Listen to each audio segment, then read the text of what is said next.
Welcome back, one and all, as we close out another week here at The Damage Report with me, Iadarola, and the host of the Happy Half Hour, the happiest half hour, really. I checked, none exceed it. Brett Erlich, how's it going? Many people have talked about their hours being happy, but our hour is our finest hour, and our hour of happiness is the happiest. Still analyzing, I think that makes sense. It is a very happy hour though. So anyway, glad to have you here. Are we going to be seeing you delve not into a happy hour, but a gaming hour? Is that no game busters? No game busters this week. I'm sorry, Jorbin's out of town, and also it's Good Friday, idiots. You should be celebrating. Checks notes the death of your savior. Yeah, I was gonna say, do you celebrate it? Also, you're the ones who call it good. We maintain a strict separation of church and TDR. So everybody celebrate or don't celebrate, it's all good, baby. I don't know. Anyway, I'm more uncomfortable than I generally am at the beginning of shows, but we have a big old show.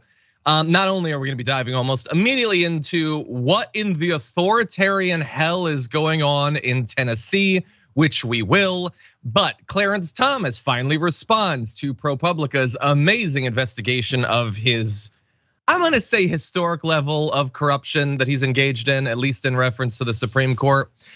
We've got Joe Biden going back on another campaign promise while trying to hide it as a good thing, but we'll dive into that and we'll see what we can figure out. And we were a little bit worried about death threats potentially coming to the judge in Donald Trump's hush money case, and yeah, it didn't take long. So we're gonna be analyzing that a little bit too. And then in the aftermath, not only are we gonna be taking stock of Elon Musk threatened all of the blue checks that they were gonna lose it unless they signed up for his you give the richest man in the world $8 a month thing. And we're gonna be evaluating how successful that threat was, that little ultimatum. And we've got fake fury. But then garbage people of the week. And I particularly like my garbage people. Garbage person, I should say, this week. With all that said, if you would like to send us any comments, tweets, super chats, all that, either to make a point, ask a question, get a laugh, maybe get a $100 Blue Apron gift card, you can do that, and Brett and I will respond as we go. We're also gonna be doing an impromptu art show in our first social break, because we had an amazing fan who did some just incredible posters of different members of the extended TYT family. So we're gonna be showing those off.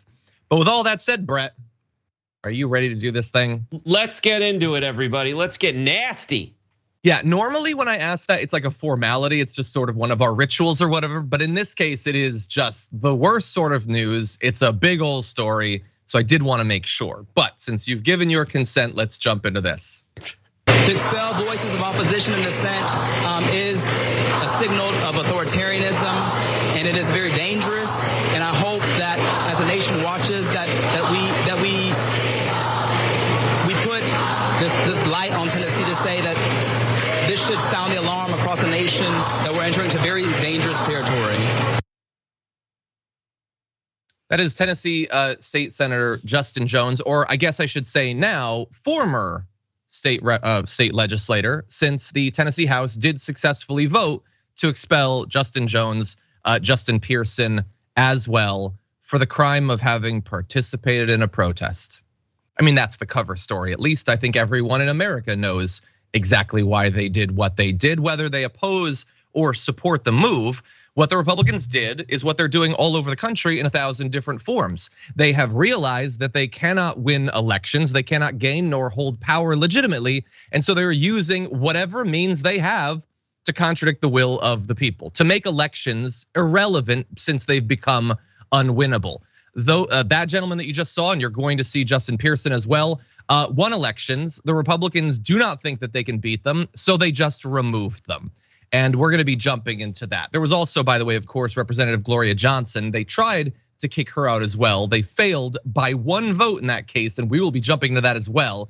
I guess minimal credit to the 7 Republicans who did not participate in this authoritarian power grab in Tennessee. But to give you an idea of how insane it is that they did these expulsions, take a look at former Representative Justin Pearson explaining what doesn't normally get you expelled. If you look at what it takes to expel a member, or what it should take, most of the times that a member in the Tennessee state legislature have gotten expelled, in the last 2 times in particular, one, the guy committed sexual assault against 22 people. The other committed bribery. We broke a house rule because we're fighting for kids who are dying from gun violence and people in our communities who want to see an end to the proliferation of weaponry in our communities, and that leads to our expulsion. This is not democracy. It is no coincidence that the 2 youngest black lawmakers in the state of Tennessee and 1 or 2 women are on trial today. That is not accidental. This is what happens when you lose democracy. I think he's 100% right. I think everyone understands exactly why him and Justin Jones were knocked out. We're gonna get into more of that. But also, for historic context, before this week, the most recent expulsion was in 1866, when 6 House members were expelled for trying to stop Tennessee from ratifying the 14th Amendment, which established citizenship for people who had been enslaved. So interesting that like 150 years can go by, but still racism is at the core of all of this. Brett, what do you think? So it's kind of his fault for fighting for children. Is what it sounds like. That sounds like the logic is that he was too upset that children were killed. Now you look at the Republican Party's makeup, and usually they get mad about that in name only. They're mad when pre-children, like as soon as you fertilize an egg, if you do anything to that, you're the devil. But once those kids, according to Republican logic, if I'm following it correctly, once those kids are out there, they're kind of similar to the animals in Big Game Hunter, which is a really fun game to play when you're no longer drinking Bud Light at bars. You shoot at the animals and it's very fun. That the Republicans, it seems by how they're behaving, that's what children are for. Unless they're like trying to go to a swim meet, in which case you need to inspect their genitals. It's very difficult for me to really follow the logic of the Republican Party here, but that seems to be the roadmap for their overall party platform. And it seems to work. I mean, it works so well in Tennessee that even though Trump got 60% of the vote in 2020, the legislature is 78% Republicans. So that's it. So if you're looking for logic, the math is weird because they're probably using Common Core Devil's logic and Devil's math. And if you speak up about this in any way about how illogical the Republicans are being, they won't listen to you because they are no longer the party of ideas. Well, they're the party of their ideas, but they will just eliminate you from the House for using not the microphone to speak, but a different microphone, a bullhorn, which is just a microphone with the speaker in it.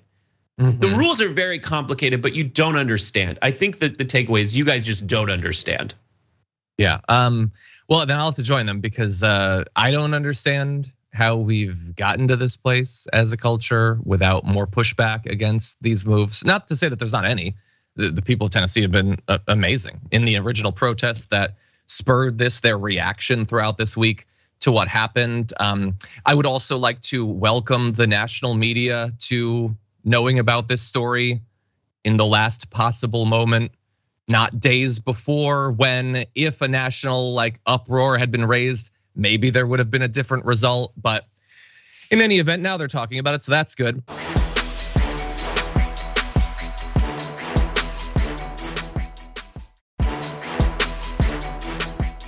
For years, one of your colleagues who was an admitted child molester sat in this chamber. No expulsion.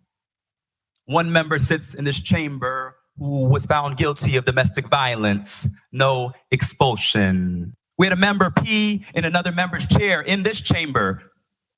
No expulsion. In fact, they're in leadership. What you're saying to us, since you're trying to put us on trial, I'll say what you're really putting on trial is the state of Tennessee. What you're really showing for the world is holding up a mirror to a state that is going back to some dark roots. Yep, and look, there's obviously a lot of places in America that have some really, really dark roots that you don't have to go that far back to find. But Tennessee is definitely historically one of those places. This is completely unacceptable to a modern audience that likes democracy. But in the context of Tennessee, I mean, I feel like this fits in pretty well with some of how their politics has gone over the last couple of centuries. I would add to it, I understand it's Congress versus state legislature, but like George Santos is still a congressman. He will be until he's eventually beaten in a primary. When Marjorie Greene was outed as like liking posts about a bullet in Nancy Pelosi's head and all of that, they were censured, still serving. They're still in Congress. They spoke through a bullhorn, and so they have to be out. I don't know.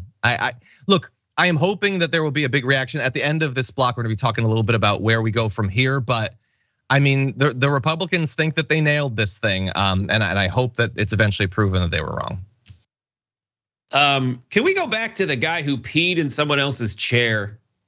How is that? Yeah, I would like more details on that. Like that's along the lines of bullhorn. Like if you're kicking people out for bullhorn in decorum, as they say, in the House of Rep, or in the Tennessee state legislature, I think the P thing, I think that would be there. I think that would be in line. But if you're so ideally, what they would do is they say, well, they're trying to go behind this argument that it's all about procedure and decorum rules. This is not a partisan situation. This doesn't have to do with the fact that you guys are advocating to keep children safe by passing common sense gun legislation that is itself wildly popular. Talk about triggered. They're triggered not by the murders of children, but by the idea that everyone's pointing out the obvious. The obvious, which is, yeah, we should probably make it harder for folks to get a gun and go kill kids like this. Period. Yeah. And it's a great opportunity because it was a trans person who did it. You'd think the Republicans would be, up in arms, so to speak, over that. Nope, still nothing because that gun lobby money is so damn sweet. Yeah, it's just weird to be in a position where the only takeaway I can come to, I guess, is if Justin Jones and Justin Pearson had walked onto the legislature floor with bullhorns and had pulled down their pants and peed into the bullhorns, they'd still be representatives. But because they spoke through them, they are not. And the Republicans are the ones who venerate free speech. They don't like canceling people for what they say or do. What a ridiculous fiction. Just to make a point, I don't want to blow anyone's mind here, but if we can go to graphic 10. This is a bust of Nathan Bedford Forrest. I think, Nathan Bedford Forrest.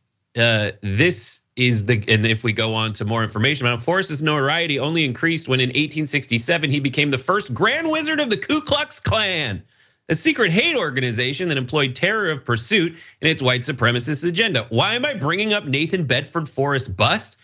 Because those legislators would have had to walk past it in the Nashville state capitol on their way to go make a statement about gun violence in America. It's amazing. Until when? How long was this in the state house? The first Grand Wizard of the Ku Klux Klan? It was removed, according to this headline, in 2021.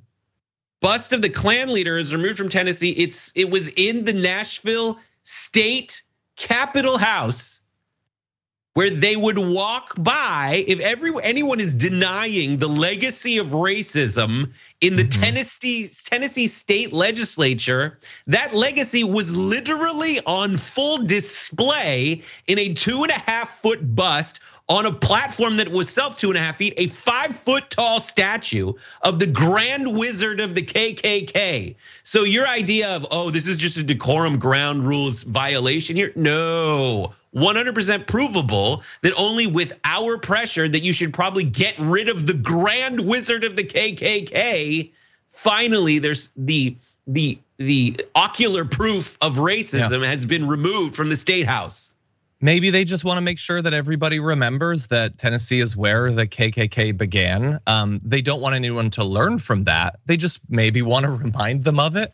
Maybe it's a point of pride, I don't know. It certainly acts like that's what they think. If the bust sticks around until, I'm gonna say after the launch of the 3rd season of Stranger Things, I kind of feel like you probably could have gotten rid of it a couple of years earlier.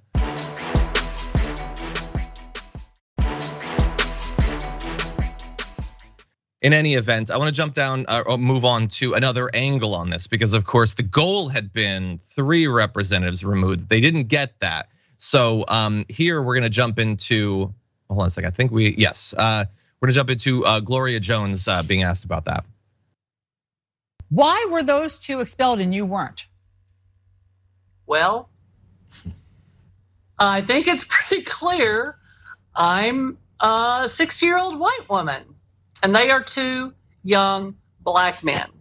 In listening to the questions and the way they were questioned and the way they were talked to, I was talked down to as a woman, mansplained to, but it was completely different from the questioning that they got.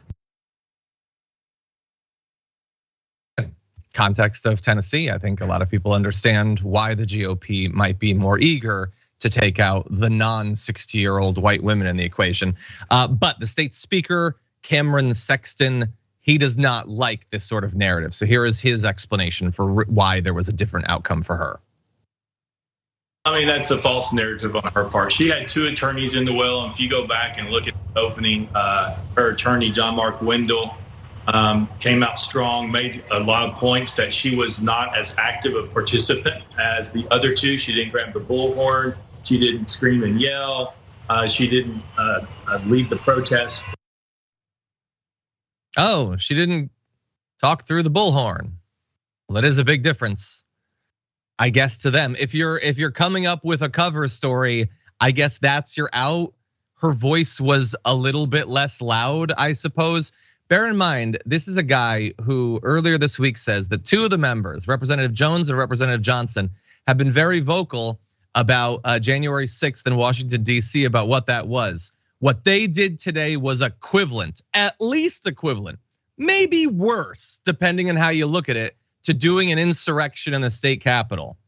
So he jumped right past this is an insurrection in the state capitol and said this is worse than an insurrection in the state capitol, because some representatives, some activists, some young people were being loud and a little unruly about the fact that yet more kids were needlessly gunned down and nothing was clearly going to be done about it. And I have heard a ton of attempts to both sides insurrection now. Even Fox and Friends is like, well, this is just the only thing we should take away from them losing their positions is don't storm capitals. And they're consistent because they were really hard on the January 6 people. I will remind you that in this case, no demonstrators broke into the Capitol, no one was arrested or injured, no property was damaged. But the legislative business was briefly halted as a result of the people talking through bullhorns. So it was exactly like January 6th, except for all of the things bad about January 6th. What do you think, right. Brad? Sticks and stones might break your bones, but words might get you thrown out of the state legislature, says the party of free speech. Yeah. We've given you our reactions. What? No, that's it. No, go for it. That's it. Obviously, there have been a lot of strong reactions to the Tennessee legislature deciding that since they figured out that they can kick out Democrats for no reason whatsoever, they're just going to start doing it. So we have President Joe Biden saying today's expulsion of lawmakers who engaged in peaceful protest is shocking, undemocratic, and without precedent. Rather than debating the merits of the issue, these Republican lawmakers have chosen to punish, silence, and expel duly elected representatives of the people of Tennessee. That is exactly what they did. Maybe there's something more that you could do than just comment on it. I don't know. I would love to see something. Why doesn't Biden go to Tennessee? Why don't Democratic leaders go and camp out in Tennessee? It is, after all, the beginning of a presidential election. Maybe reminding people that the Republican Party long ago turned against democracy also is viciously targeting people of color for political annihilation. Maybe those wouldn't be a bad thing to remind people of. But Barack Obama also tweeted this nation was built on peaceful protests. No elected official should lose their job simply for raising their voice, especially when they're doing it on behalf of our children. I agree. And AOC said Republicans may think they won today in Tennessee, but their fascism is only further radicalizing and awakening an earthquake of young people, both in the South and across the nation. If you thought youth organizing was strong, just wait for what's coming. Gen Z don't play.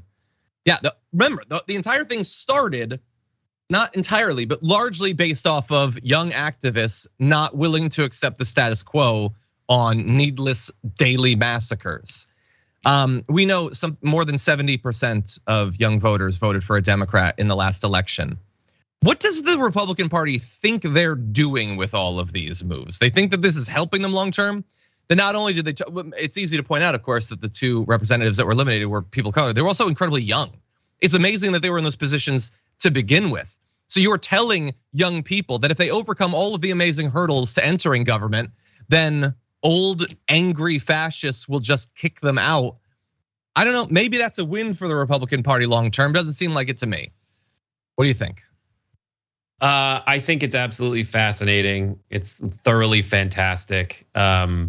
That like, I mean, maybe you're just maybe I'm reading it wrong. Maybe instead of a bullhorn, they brought a bull into the Capitol. Is all I could think of, like an actual bull with horns trying to hurt people. It's wildly disproportionate to the things that they were doing, and also all these comparisons to like January 6th. It's, yeah, as you point out, it's like a very weird contortion of selective memory to try to make comparisons. One is like it was not part of the procedure they were trying to stop was one of democracy, and it was based on utter falsehoods and lies. Meanwhile, like you can name the dead people that were slain. That those are real things that happen. And I think this should be amplified. Like what they did is they took a bullhorn to what they're actually doing. If no one spoke up about this, if the Tennessee state legislature was like, all right, fine, they're supposed to play by the normal playbook. Don't they understand? Didn't they get it? As someone who I'm still trying to get these I'm trying to act as a Republican consultant and come to me for advice if you want any. But the playbook is you're supposed to say thoughts and prayers after a killing, and then you're supposed to just wait. And you're supposed to do nothing. You're not supposed to kick people out of the legislature, because all that does, as AOC point out, is embolden more people to point out how horrible you're being. Yeah. And it's this weird flex, this weird Republican flex that think they can get away with it. And it's actually incumbent upon us to go buy more bullhorns and spotlights and make this so that everybody knows what they're doing and how. Now, the headwind that we face is that the gerrymandered districts have made it so that those levers of power are so entrenched, and because no matter how much you vote, it's very hard to change the makeup of the state legislature. That's why you need to get involved in organizations that actually try to put nonpartisan, anti-gerrymandered rules in place so that state legislatures don't look like Tennessee's does, where they have a much larger proportion of representation in the House of Republicans than they do a proportion of the popular vote. Yeah, 100%. Looking forward really fast, we're gonna close on this. The Tennessee Democratic Party has already begun fundraising to support the two expelled members in special elections. And according to the Tennessee state constitution, they cannot be expelled a second time for the same reason. So that is going to be mildly inconvenient to the Republicans. They're gonna have to come up with another absolutely transparent cover story for why they're taking out these representatives. If you would like to support these efforts, Chris Murphy had tweeted out an Act Blue link where you can donate to the re-election efforts for the two representatives, and obviously the two representatives as well. Justin Pearson had tweeted it out. So that is available. I would love to see them get all of the money and more that they need to crush their opponents in the special election. And then when they get back in, to be like twice as emboldened, twice as aggressive in representing their constituents. I think like we can debate like the wider political significance of all this, the effects of it. But I think the takeaway is that many people on the national stage have now been exposed to two awesome young leaders who are amazing public speakers, great at representing their passionate supporters. They're now, by the way, on social media 1,000 times more significant than they were. The Republican Party has likely created two future national leaders. But stay tuned to find out. With that said, we're gonna take our first break. We come back. Clarence Thomas responds to the amazing corruption journalism that was done this week by ProPublica. We'll give you the results after this.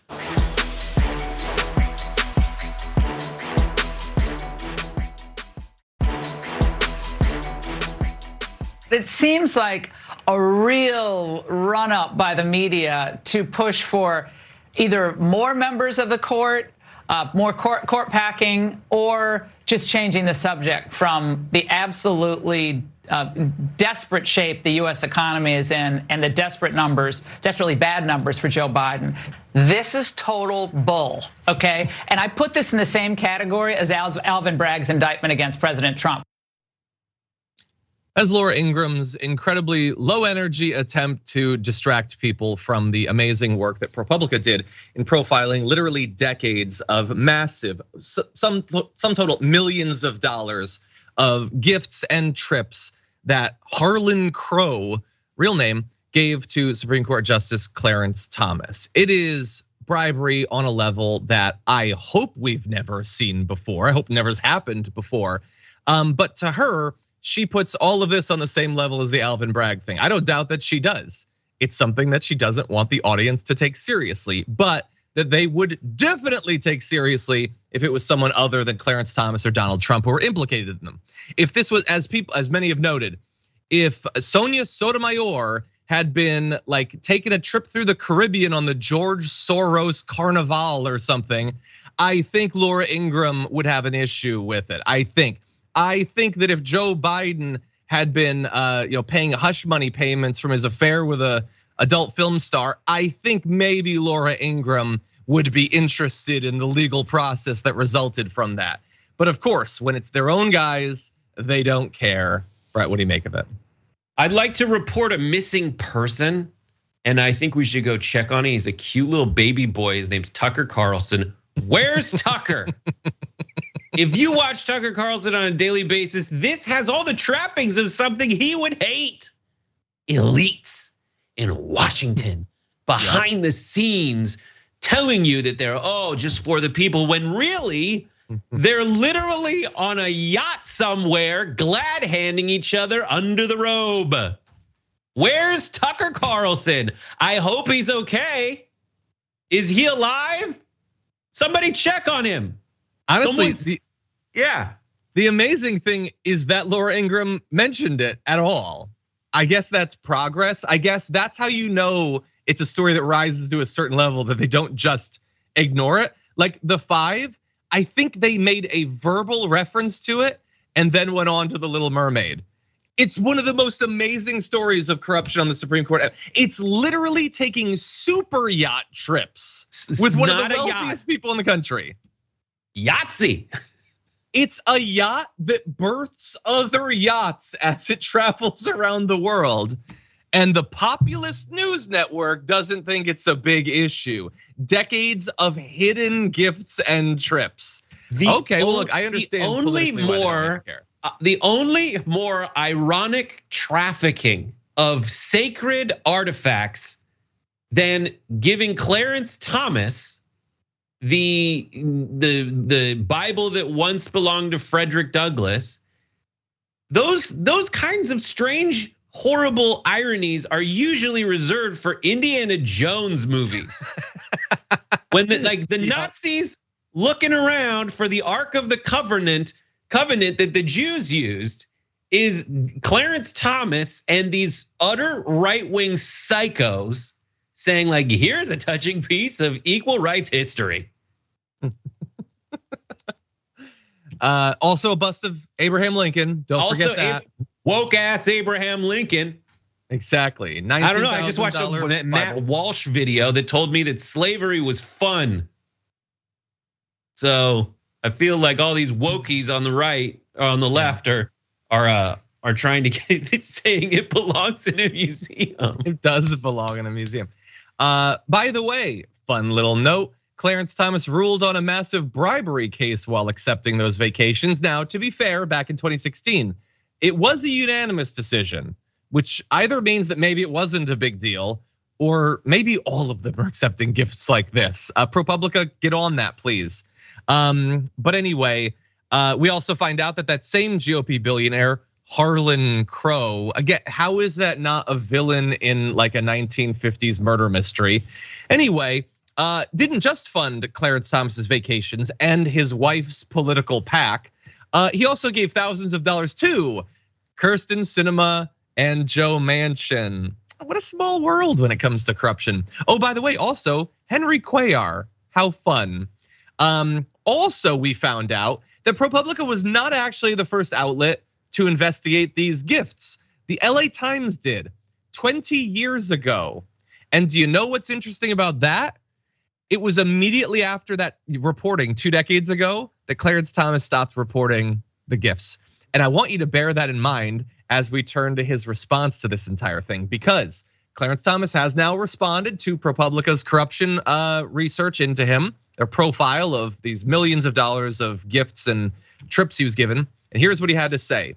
He said that Crow and his wife Kathy Crow, man, that's something, are dearest friends who they've joined on family trips. Early in my tenure at the court, I sought guidance from my colleagues and others in the judiciary and was advised that this sort of personal hospitality from close personal friends who did not have business before the court, which he very much does constantly, by the way, was not reportable.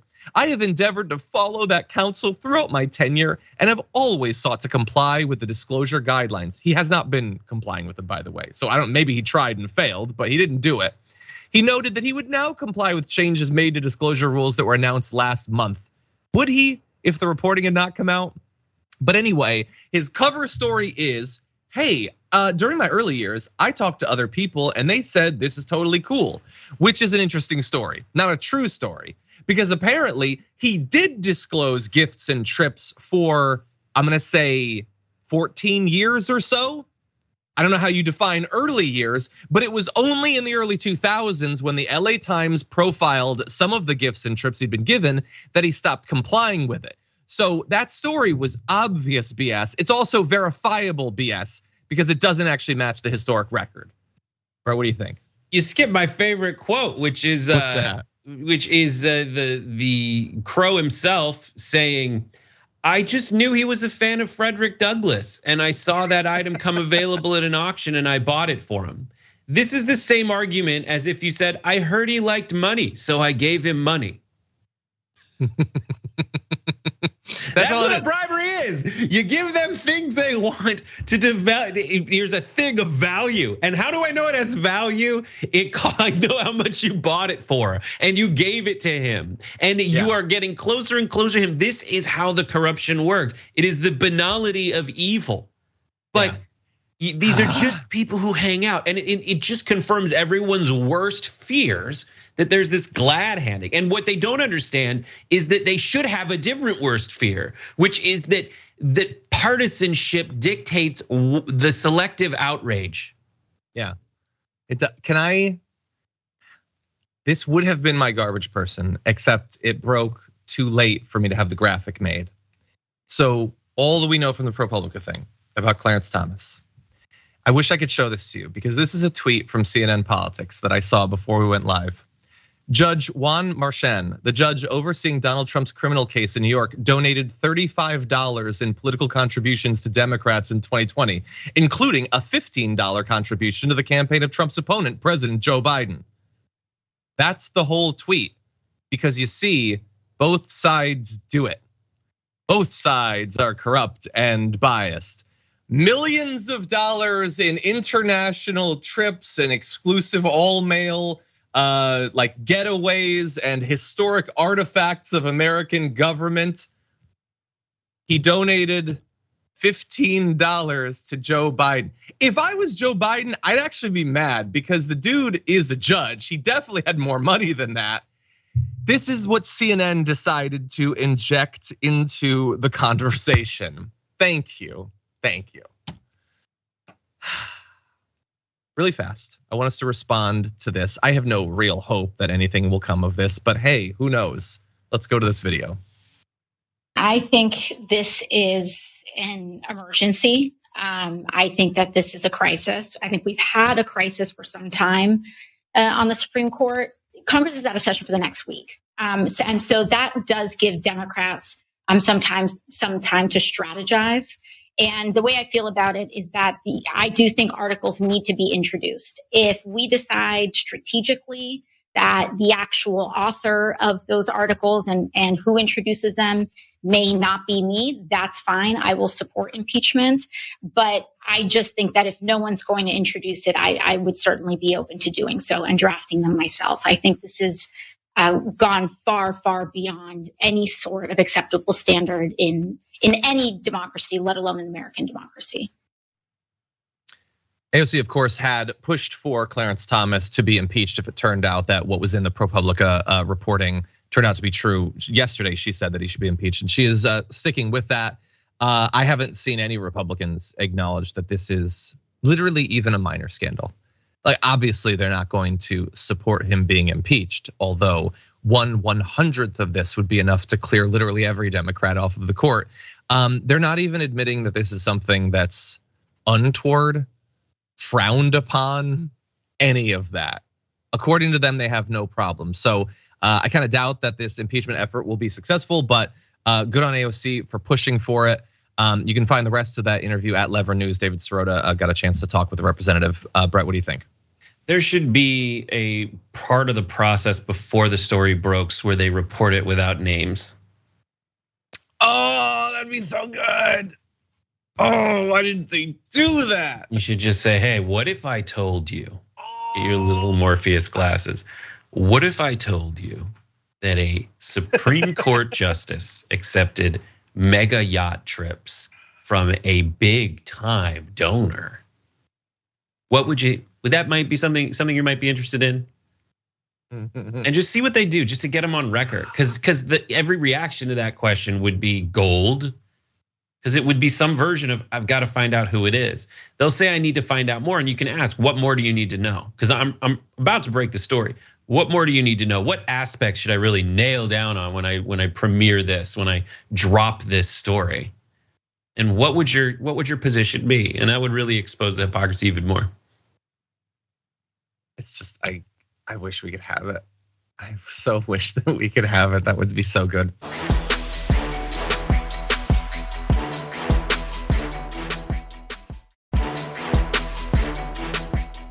We were just talking about Bill Pullman in the break, and Brett was not a fan of me continuing to grow my hair out. Brett's mom apparently not a fan of me continuing to grow my hair out. And that was the final straw. Was it really? Was it really? No, I'd been thinking about it. He looks so much better now. My mom, who doesn't chime in on what is done at the network very often at all. Yeah. And most I'll ask, and she'll be like, it was cute. I didn't see it. And then with John, she was like, what are we doing? The thing that was actually the final straw was last weekend when my wife and I, we walked to WrestleMania. It was like 1.5 miles each way. And your hair just. Yeah, you and so didn't the whole have time like I'm walking, I'm like. You had like this way that was like, I don't know, like these ham hands when you were trying to get it out of your I just face. hate it. I hate it. Anyway. Yeah, well, at least you can grow it, buddy. At least you can grow it. I know. I did briefly. I had hair to my shoulders freshman year. Did I look like Jesus? Yes.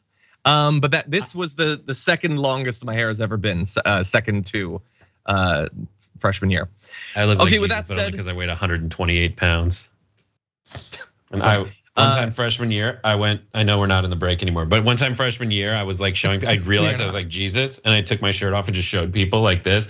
And one room that I saw was like, they were like I had just murdered them. And then I looked back at my RA, it was like, that's Bible study. Oh my God.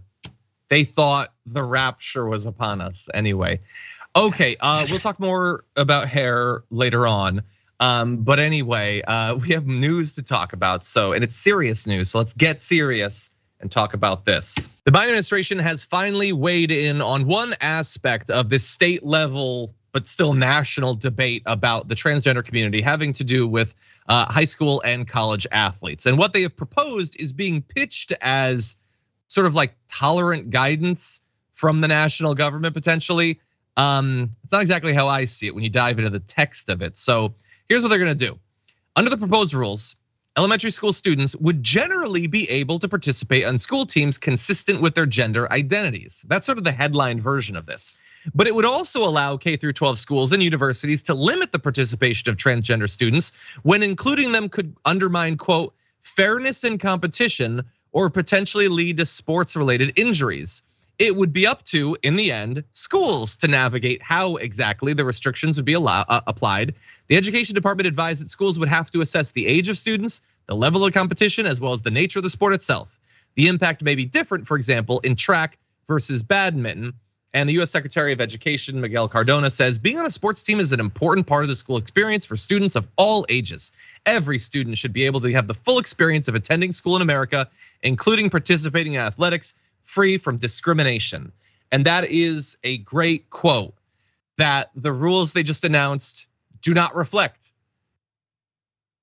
We are being told, and I see it in headlines, Biden says they should be allowed to compete, but then says, well, unless the school thinks it's unfair, which is the story that conservatives tell everywhere, regardless of the facts, and you leave it up to them to decide when it's unfair.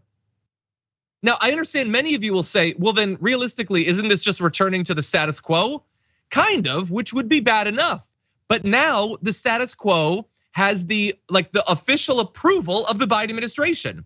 If a school, which already bans trans athlete participation, does so under this, they are only doing what they have been told they can and should do by the Democratic president. Am I crazy, Brett? Or is this maybe honestly, I am so sick of Biden taking like 2 weeks off for like extended naps and not even appearing in the national news. But if this is the alternative, go back to sleep. My official response to this debate is that the Republicans are trying to cut Social Security and Medicare. I understand that, yes. The reason that this is, listen, the reason this is like a hydraulic pump, a hydraulic lift. It is a way for political operatives to make a big, giant move of something that otherwise seems very heavy by putting like the right amount of pressure on a very tiny thing. They're doing something that really only affects like 1% of the population to make everybody mad. Why? Yeah. Like, and it comes down to sports are ridiculous. I love them. They are insane. Sports are us like saying we want to find out who's the best at like throwing something. It's ridiculous. And we don't want to, the way it's set up now, we don't want to find out who's the best at throwing something. We want to find out the best of what one kind of person frequently is the best at throwing something. And now we're just, and sometimes it's like, it's all kinds of stuff about your biology. How old is your biology? How much does your biology weigh? We start sectioning things off. It is ridiculous. It is always discriminatory. You're discriminating against heavy wrestlers by putting them in a different division. What the fact is I want to draw a line between what is a fun social activity that should then use social indicators of your gender and what is like a scientific breakdown of what makes people a certain way so that I can scientifically prove who's the best at throwing something. But it all breaks down. It is just like anything. But the reason that people want to talk about the reason that another reason this is popular because everybody just really wants to talk about it. Because no one really knows what to do. And the reason you don't really know what to do is because it's a ridiculous, the sports are silly. And then compound that with, listen, I look at, everyone's been to like an elementary school soccer game. Who knows about soccer? Oh, there's positions here. No, it's a clump of people kicking each other in the shins. And so that's a social activity. People just want to know how to be on teams. We should, in my opinion, we should apply the social gender definitions to that. Go ahead and do it. I think it all should be co-ed at a certain point anyway, because it's about team building and working together. But if you talk to any parent around that field, it is the Olympics. And because of that dynamic, talking too much about it is just giving in to hateful schmucks. I agree there are a lot of hateful schmucks in this conversation. It's so fun, isn't it, John? Yeah. I get to say like whose side I'm on. When really, and then the place that it most tangibly breaks down is, okay, let's talk about it. Like, all right, so I want to see who's the best female swimmer, which is what everybody's talking about. You're being even more ridiculous when you need to look at people's genitals. Be like, I want to really be, and they're voting to let doctors look at kids' genitals to see if they should be in the pool. So that many times. But then people are like, but my daughter, who has a vajayjay, is, trust me, I don't want you to look at their genitals. Okay, fine. My daughter I need her to be in the pool without people with wee-wars, because I think this is her path to getting a scholarship, to getting monetary rewards for education. That's not, I don't know why we give like sports scholarships anyway. Yeah. And you can give me the finger, but that's what everybody wants to talk about. And no one's acknowledging how ridiculous the entire conversation is on all sides. And no one understands sports. Some people selectively only understand social dynamics, but pretending this is just like a one easy thing, it just denies so much of reality. I get that. Look, I do think that one of the reasons some people weigh in is that there are a lot of interesting components of that. I don't doubt any of that, and you have raised many of them. The issue is that while many people do want to talk about that, I have another block that I also want to talk about with the limited amount of minutes that we have remaining this hour. So I like most of what you said. I don't like Biden's position, especially because he'd indicated during the presidency that he would not provide this sort of like, official like approval of this sort of process. I think that a lot of trans people are going to see this as a massive betrayal. But anyway, Brett, you're the best. You know who's not the best? We're going to turn to him now, actually. Just days after the judge in Donald Trump's hush money case warned him about the sort of rhetoric that he is known to make when he's under pressure that can lead to people doing and saying crazy things, can lead to death threats and those sorts of things. Trump has perhaps not reached the lows that he has at other points of this process, but his rhetoric is going to some weird places, including him bleeding, "As much as I can enjoy a day like Tuesday where the radical left lunatics, maniacs, and perverts had me indicted and arrested for blah, blah, blah." So I just want to read that part to remind you that he is now referring to, I don't know, was it the cop that let the door hit you in the face? Was it Alvin Bragg? Was it Judge Martian? Which one is the pervert in this particular case? But anyway, there's a lot of incendiary rhetoric out there, and it looks like it's having an effect. They apparently have now received, we could jump ahead to graphic 3. There have been dozens of threats directed just individually at the judge already. This was a couple of days ago that he was brought in. They've received dozens of threats. His family has also received threats. And I will remind you that Donald Trump was talking about the family, the wife and the daughter at his speech at Mar-a-Lago. Don Jr. posted a photo. Breitbart, of course, was spreading information about the family. It was to produce these threats, and oh, what do you know? The threats have come. Now, also a reminder, by the way, of how dangerous these can get. Last month, Alvin Bragg, who is receiving new death threats, received a letter containing a death threat and white powder with the very nuanced and reasonable message of, "Alvin, I am going to kill you." It doesn't seem like the white powder was actually, I guess I'm gonna say it was supposed to be anthrax, but there is a lot of Republican attention on this topic, a lot of demonization of Alvin Bragg and the judge and his family already going on.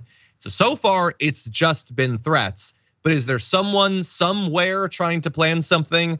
I hope that the security in the area are not just expecting this is all gonna be fine. Brett, what do you think?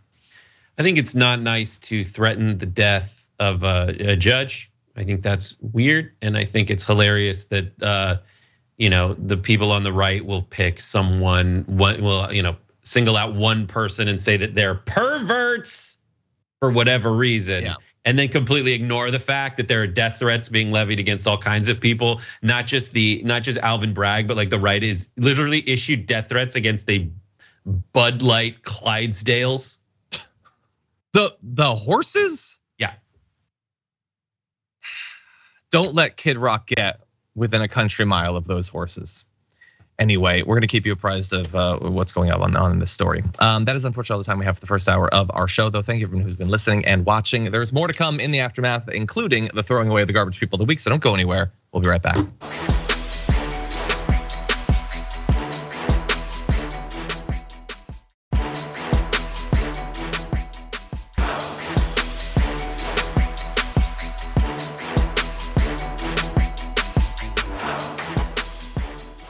Thanks for listening to the full episode of The Damage Report. Support our work, listen ad-free, access members-only bonus content, and more by subscribing to Apple Podcasts at apple.co/TYT. I'm your host, John Iadarola. I'll see you soon.